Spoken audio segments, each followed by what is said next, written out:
Pete's capital of the state. This is a full-face man. So Jay, why are you talking about this? Because your clients could be watching this. Or that you're doing at home, somebody get mad. It's got your name on it. It's like Rich. That's what they want because if the economy goes bad, if the world goes. Yo, what's up? This is Jerry from JTM Basic Garage in the Pete's capital of the state. So, let me show you something. What you got on your face, Jay? I got a pair of panties. So it's stocking material. It's 2 layers. You got outer. It's like a hacky sack bag. Anybody remember playing hacky sack? So it's thick material. It's pretty daggone thick. It also looks like the skate egg bags from down at the beach. The little purse bags from down at the beach. But anyways, the reason why I want to show you this is the mask that they give us at the college to give to the students to wear if they don't have a mask with the COVID, whatever.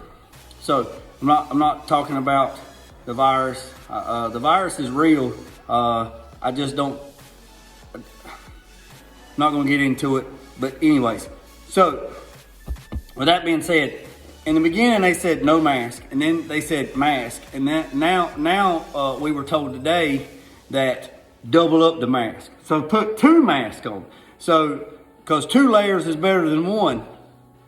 Okay, so it's already got 2 layers. It's got an outer and an inner because it's like a bag that's folded. So if I cut it up, it could be like a little man purse. You know, I can put a little zipper right there and put my change in, put in my pocket. Well, I've had this mask on, just block sanding with my big kid blocks, just for a few minutes, not long, and it's not making up a lot of dust. And then I take my little brush and I swipe it, you know, clean it off. I want you to look. My nose is completely black with daggone dust, but the mask works. This is a 3M mask, paint mask for painting.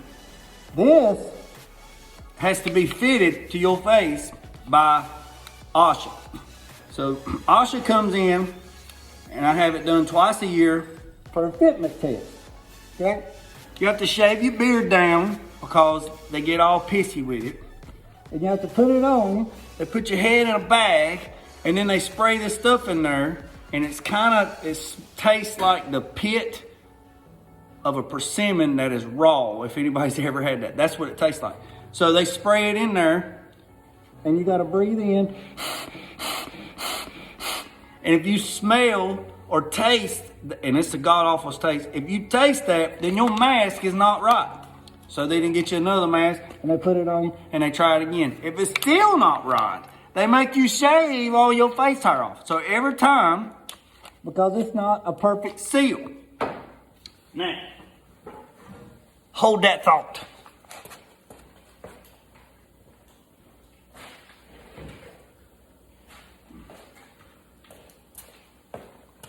Then, if this doesn't work, then you got this. You see how I use it, right? So this is wore completely out. This is a full face. Full face. This is a full-face mask. And then they use this on you, and you blow inside of it. And if you still smell it, then you gotta shave completely everything off and start all over. If you're still tasting that crap, then you have a fresh air system. Fresh air system is the best thing. SATA has one, I think it's the 5000 series. It's fresh air, blows fresh air. That's on the list. We have some, I call them halo helmets. They got the battery packs on the back that blows in. We use those at the school too as well. But if you're wearing this and you don't have glasses on, then what's the point of having a mask on? Because your eyes and your skin is absorbent. It's like a sponge, so you suck all that stuff in. But anyways, that's another here or there. But what I want to show you is blocking on the Mustang. getting everything done, blocking it out with big kid blocks, and then a little duster, okay? So, here's the thing about this Mustang. So, a normal restoration, full restoration, is 1,000 hours plus, at least 1,000 hours, 1,000. People say, man, you're crazy. 1,000 hours minimum. Somebody says, man, I can do it in a couple, 200-300 hours. Well, that's great, but you're not addressing every issue. And a lot of people can't afford a 1,000-hour restoration. They just want you to knock the roof off and paint it. Well, that falls back on the shop and that falls back on the customer, the client, because here's the problem. You have to have an agreement between you and the client, and that comes to a contract. So every client that I have signs a contract. We go over everything, we talk about everything, we put everything on pen and paper, we go over it again, we look at it, and it's all detailed out what is going to be covered and what's not going to be covered.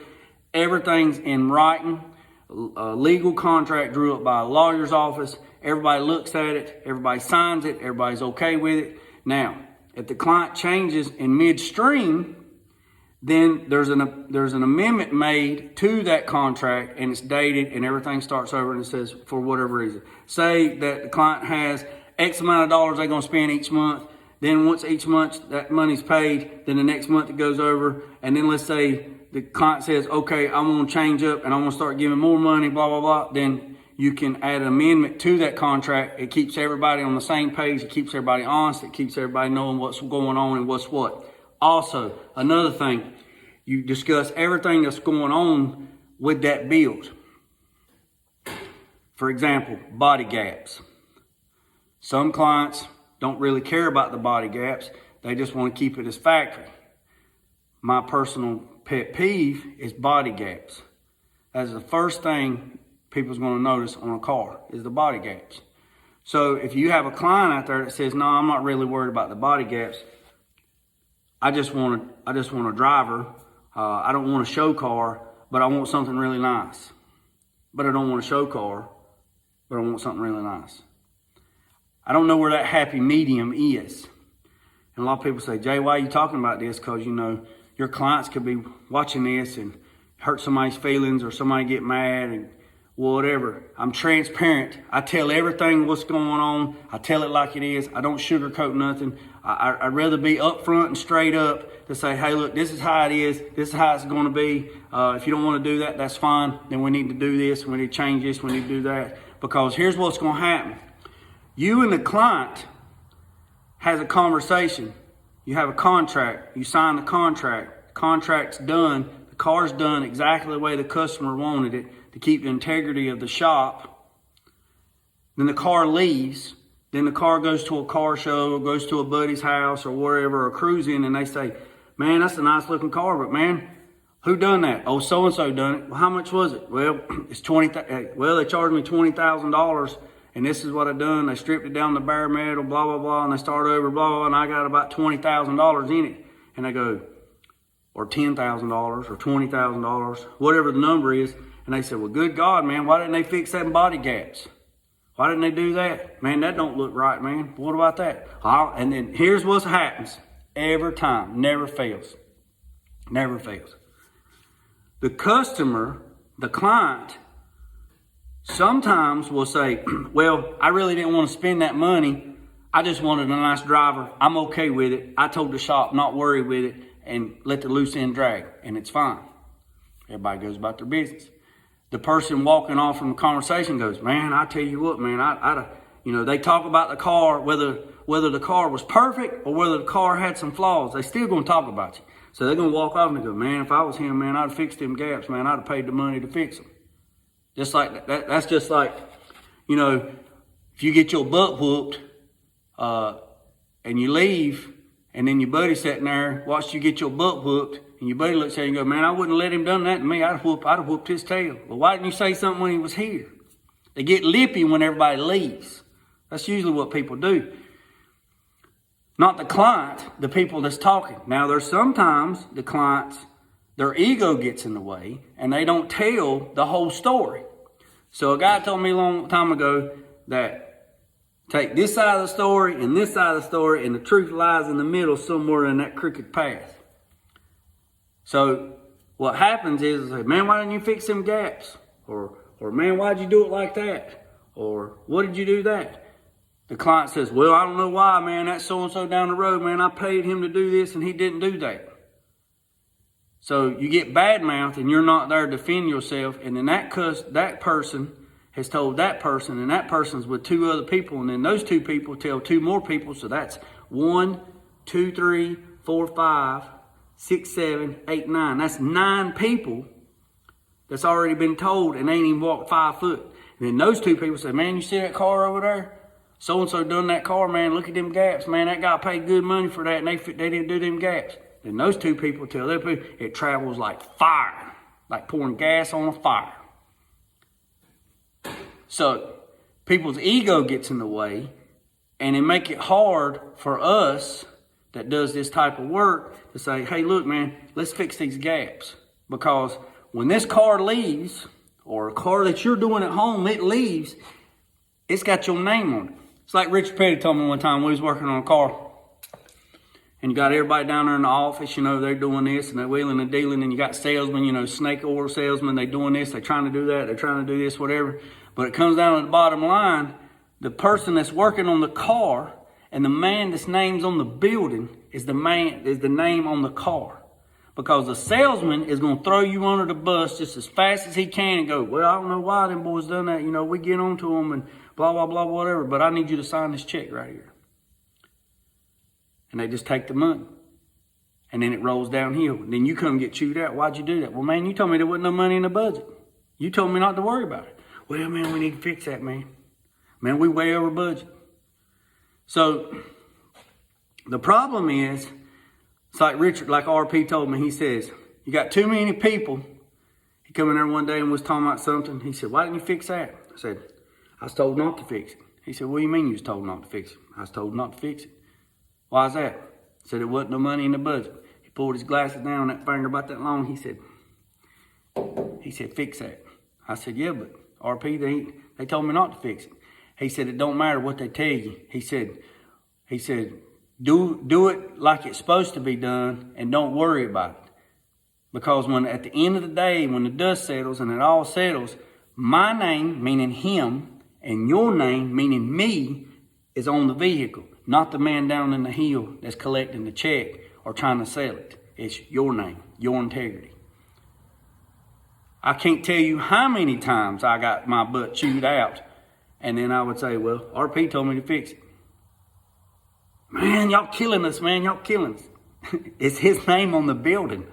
It's his name. It's Petty's garage. Richard Petty. If the man tells me to fix it, fix it.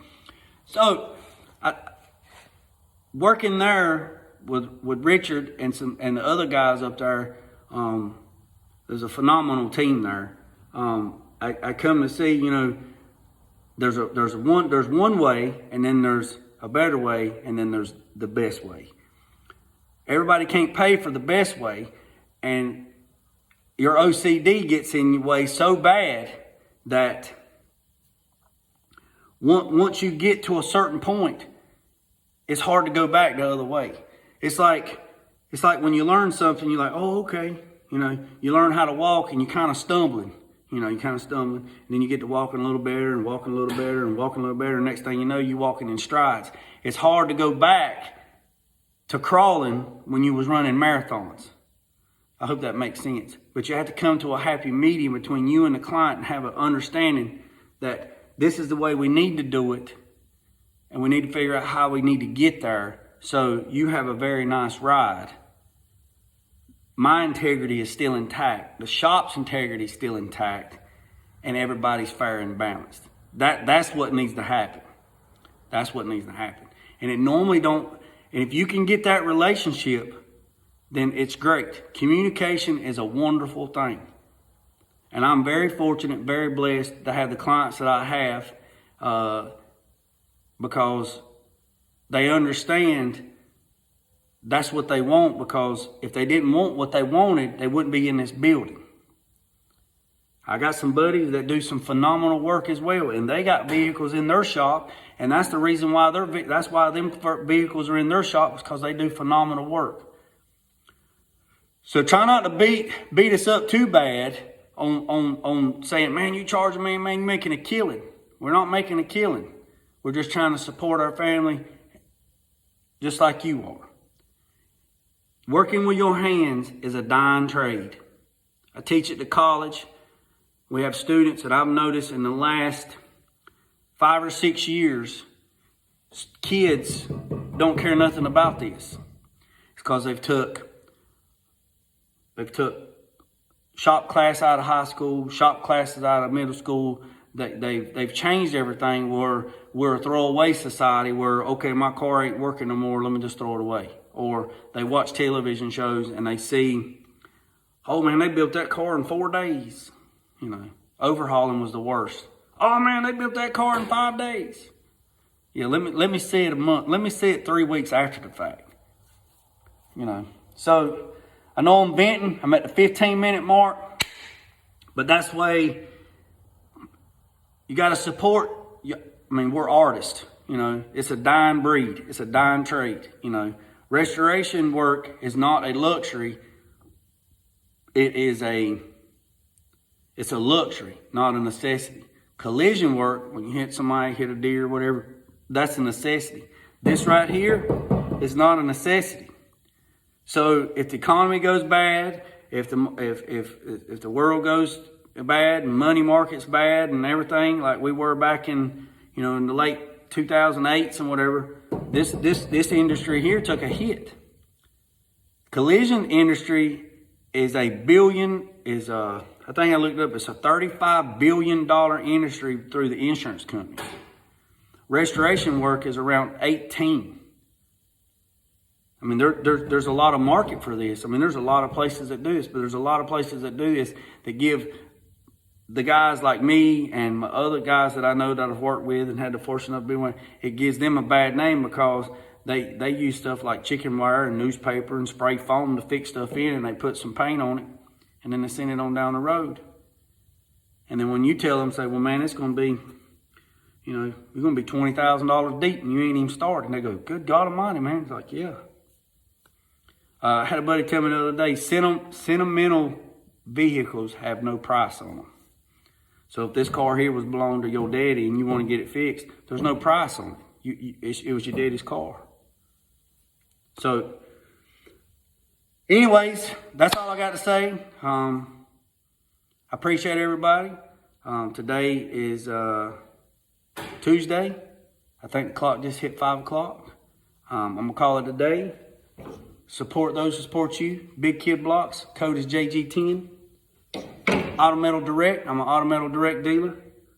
Like I say, support those who support you. Put God first and let the loose end drag. Peace, love, and chicken grease. I'm out.